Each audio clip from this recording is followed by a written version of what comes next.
Praise the lord. దేవునికి మహిమ కలుగును గాక. ప్రభు నామంలో మీ అందరికీ వందనాలు.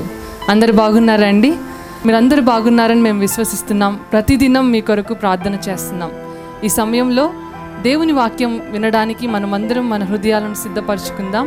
షకీనా మినిస్ట్రీ సంఘ కాపరి పాస్టర్ జి విజయ్ కుమార్ గారు ఈ సమయంలో మనకు వాక్య సందేశాన్ని అందిస్తారు. మనమందరం ప్రార్థనాపూర్వకంగా ఏకీభవించి దేవుని దీవెనలు పొందుదాము.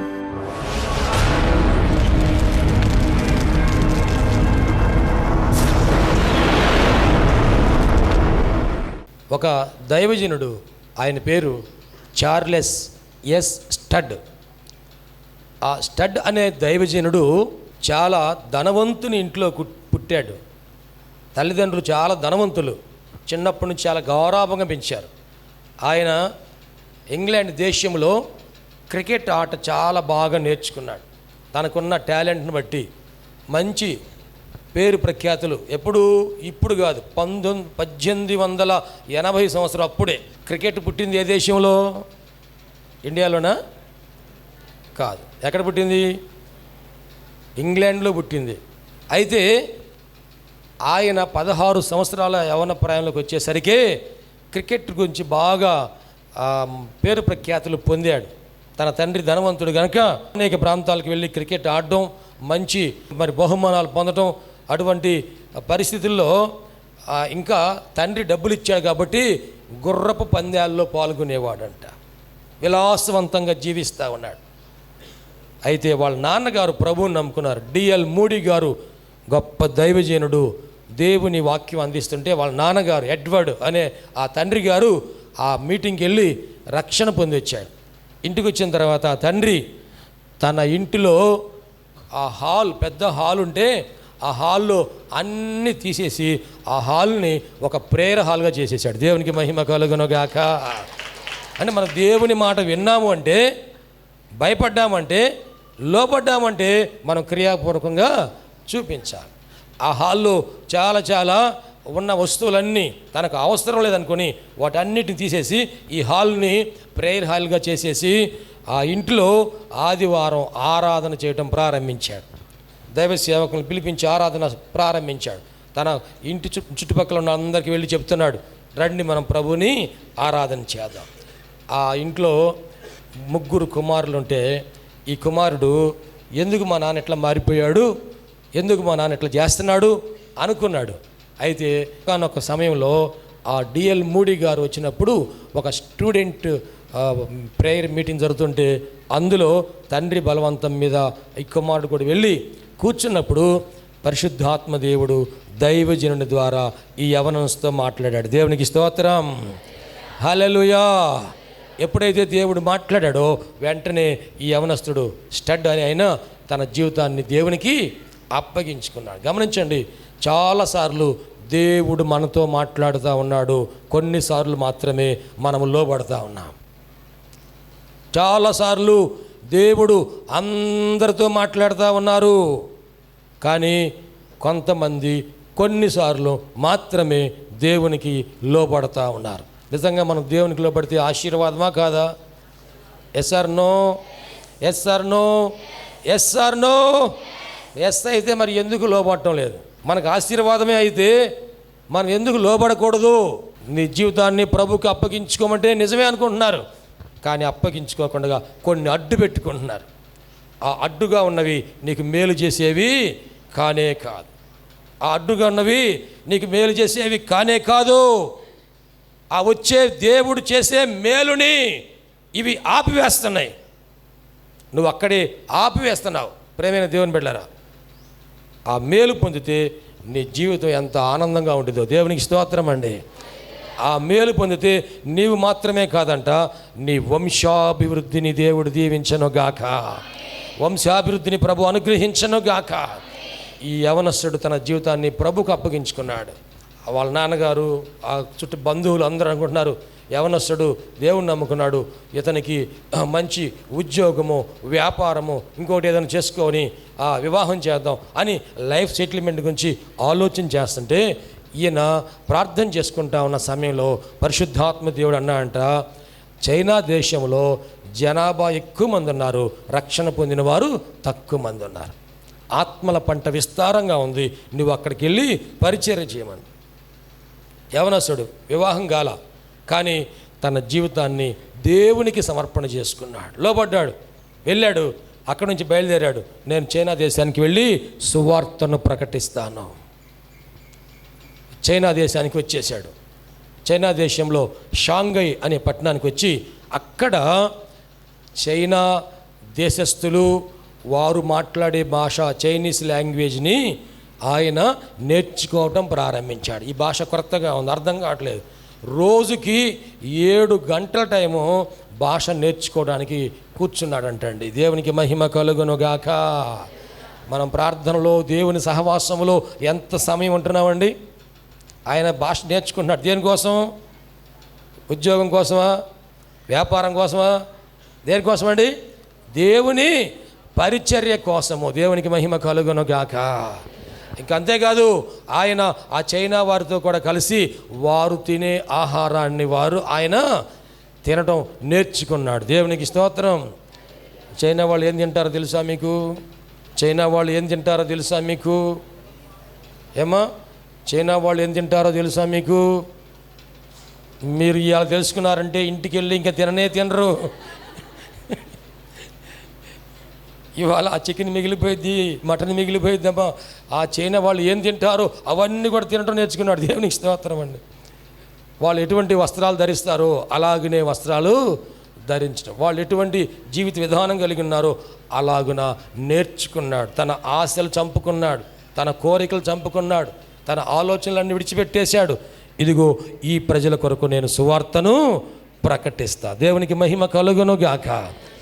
దేవుడు పరలోకంలో దేవుడు, ఇదిగో నా ప్రజలను రక్షించడానికి నేను కూడాను వీరి వలె ఇదిగో నరుడిగానే నేను మారాలని ఆయన తన మహిమను విడిచిపెట్టేసి ఒక తల్లి గర్భములో, ఆ కన్యక గర్భములో ఒక అండముగా, పిండముగా, ఒక శిశువుగా ఆయన మార్పునుంది, రూపాంతరమునుంది. ఈ లోకములో నీ వలె నా వలె ఆయన జన్మించి మన కోసము ఈ లోకములో ఆయన జీవించి ప్రాణం పెట్టాడు. దేవునికి స్తోత్రం. హల్లెలూయా. ఈ చైనా వాళ్ళ దగ్గరకు వచ్చి ఈయన ఆ ఇంగ్లాండ్ వాసిలాగా సూటు బూట్ వేసుకొని వాక్యం చెబుతున్నాడు అనుకోండి, ఈ తెల్లోడు ఎవరా మన దగ్గర వచ్చి మనకు చెబుతున్నాడు అని వాళ్ళు అంగీకరించరని చెప్పేసి ఈయన కూడా వాళ్ళకి మాదిరిగానే మారిపోయి వాళ్ళ మాదిరిగానే వాళ్ళ భాషల్లోనే సువార్తను చెప్పి ఆయన 800 మందితో సంఘాన్ని కట్టాడంట. దేవునికి మహిమ కలుగును గాక. హల్లెలూయా, హల్లెలూయా. చూడండి, ఎప్పుడైతే దేవునికి లోబడ్డాడో దేవుని కార్యాలు చూశాడు. నువ్వు లోబడాలనుకుంటున్నావు కానీ లోబడాలనుకుంటున్నావు కానీ లోబట్టలేదు. కానీ లోబడ్డావో నువ్వు దేవుని కార్యాన్ని చూస్తావు, దేవునికి అప్పగించుకుంటావో దేవుని మేలు చూస్తావు, దేవునికి సమర్పణ చేసుకుంటావో దేవుని ఉపకారాలు మన జీవితంలో మనము అనుభవించుదము గాక. ఆమేన్. చూడండి, అక్కడ ఈ చైనా దేశంలో ఆయన వేరే దేశం నుంచి ఇంకో ఆమె అక్కడికి వచ్చినప్పుడు అక్కడ ఈ మిషనరీస్ అందరు కలిసి పరిచర్య చేస్తున్నప్పుడు ఆ పాస్టర్ గారు ఒక ఆమెను వివాహం చేసుకోమన్నప్పుడు ఆ ఇతర దేశం ఆమెను వివాహం చేసుకొని వారు భార్యాభర్తలు ఇరువురు కలిసి అక్కడ పరిచర్య చేస్తూ ఉండగా ఆయనకి భయంకరమైన అనారోగ్యం వచ్చేసింది. ఆ ఇంగ్లాండ్ దేశానికి మరలా చైనా నుంచి వెళ్ళిపోయాడు. ఎందుకంటే అక్కడ ఆ ట్రీట్మెంట్ లేదు కనుక ఆ దేశానికి వెళ్ళిపోయి అక్కడ ట్రీట్మెంట్ తీసుకొని అక్కడ కొంతకాలము విశ్రాంతి తీసుకున్న సమయంలో మరలా దేవుడు అన్నాయంట, చైనా తర్వాత ఎక్కువ జనాభా ఉన్న దేశం ఇండియాకి వెళ్ళి సువార్త చెప్పు అన్నాయంట. మళ్ళీ అక్కడ నుంచి ఇండియాకి వచ్చి సౌత్ ఇండియాలో ఆయన సువార్త పరిచర్య చేసి అనేక ఆత్మలు సంపాదించాడు. దేవునికి స్తోత్రం. ఇప్పుడు ఇండియాలోకి వచ్చినప్పుడు ఇండియా భాష మాట్లాడాలా, చైనా భాష మాట్లాడాలా? మళ్ళీ ఇండియా భాష కూడా నేర్చుకున్నాడు. దేవునికి స్తోత్రం. హల్లెలూయా. ఆ తర్వాత ఇక్కడ పరిచయం చేసిన తర్వాత మరలా అనారోగ్యం గురి అయిపోయాడు. మరలా ఇంగ్లాండ్ వెళ్ళిపోయాడు. అక్కడికి వెళ్ళిపోయిన తర్వాత 15 సంవత్సరాలు ఆయన అనారోగ్యంతో బాధపడుతున్న సమయంలో దేవుడు అన్నాడంట, మరలా నువ్వు ఆఫ్రికా దేశ ఖండానికి వెళ్ళు, అక్కడ నరమాంస భక్షకులు ఉన్నారు, వారికి సువార్త చెప్పు అంటే ఆయన లోబడ్డాడు, వెళ్ళాడు. ఆఫ్రికా ఖండానికి వెళ్ళాడు. బంధువులు అందరూ అంటున్నారంట, కుటుంబ సభ్యులు అంటున్నారంట, నీ ఆరోగ్యం బాగలేదు కదా, నువ్వు అక్కడికి వెళ్ళి ఏం చేస్తావయ్యా అంటే, నా ప్రభువు అక్కడికి వెళ్ళమన్నాడు, ఆయనే నన్ను స్వస్థపరుస్తాడు. దేవునికి స్తోత్రం. ఆఫ్రికా ఖండానికి వెళ్ళి అక్కడ 20 సంవత్సరాలు పరిచర్య చేశాడంట. దేవునికి మహిమ కలుగును గాక. హల్లెలూయా. ఇది సీరియల్ కాదు, సినిమా కాదమ్మా, వాస్తవంగా జరిగిన సంఘటన. ఒక జీవిత కాలం అంతా కూడాను ఆయన లోబడి, దేవుని చిత్తానికి లోబడి, దేవుని మాటను అంగీకరించి తన జీవితాన్ని అప్పగించుకున్నాడు. ఆ ఆఫ్రికా ఖండములో ఆయన 20 సంవత్సరాలు పరిచర్య చేసిన తర్వాత ఆయన చనిపోతేనంట, ఆ చనిపోయిన తర్వాత ఆ శవం మీద ఒక తెల్లని క్లాత్ వేసి దాని మీద ఏమని రాశారంటే, సైనికుడు పరిశుద్ధుడు. ఆ క్లాత్ మీద ఏమని రాశారంటే, సైనికుడు పరిశుద్ధుడు. దేవునికి స్తోత్రం చేద్దామా. ఆ జీవితం అంతా కూడాను ఆయన ప్రభు కోసం పోరాడాడు. దేవునికి స్తోత్రం అండి. మంచి సైనికుని వలె పోరాడు, జట్టు అయిన వాని వలె పోరాడాడు. తన జీవితంలో మరి దేవుడు అప్పగించిన ఆజ్ఞలన్నిటికీ ఆయన లోబడి గైకొని దేవుని చిత్తాన్ని నెరవేర్చాడు. దేవునికి మహిమ కలుగును గాక.